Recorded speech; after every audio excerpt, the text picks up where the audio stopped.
I thought the message was from Ethan until I heard the second voice hidden underneath his whisper, begging me to stay away. Welcome to Real Life Story TV. I replayed Ethan's message over and over, my fingers shaking as the familiar softness of his voice filled my ears. Yet something inside me knew it wasn't real, not fully. And when I put on my earphones the second time, I heard it. A faint whisper beneath his forced words, a whisper that froze every breath in my chest. My name, Grace, spoken like a warning, spoken like goodbye. And that's when I realized Ethan wasn't just missing. He was being controlled, watched, forced to say every word in that message. The panic in my chest pushed me into the cold night as I rushed to the old bus station mentioned in the audio. But it was empty, silent, except for one flickering streetlight reflecting in the rain puddles. And as I sat on a rusted bench and slowed down the audio again, the second whisper grew clearer. A desperate plea for me to stop searching. Yet I couldn't. Not after everything.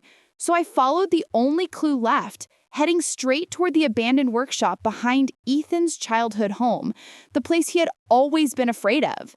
And as I stepped inside, the smell of metal and dust clung to the air, while my flashlight shook in my hand, revealing fresh, wet footprints that led deeper into the darkness, before suddenly stopping beside an old wooden table, where a small digital recorder lay still warm, still running.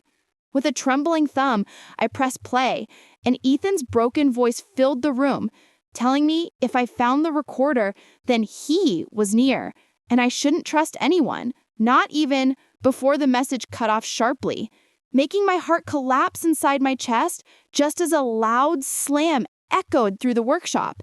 And in the dim beam of my flashlight, I saw a shadow shift, slow and deliberate. Footsteps approaching heavier and heavier as I whispered Ethan's name, but the voice that answered wasn't his. It was deeper, colder, filled with something I can't describe. Why didn't you stop looking? And before I could move, the lights snapped off. The darkness swallowed me whole, and a hand reached from behind me as everything inside me whispered that this time I might not escape.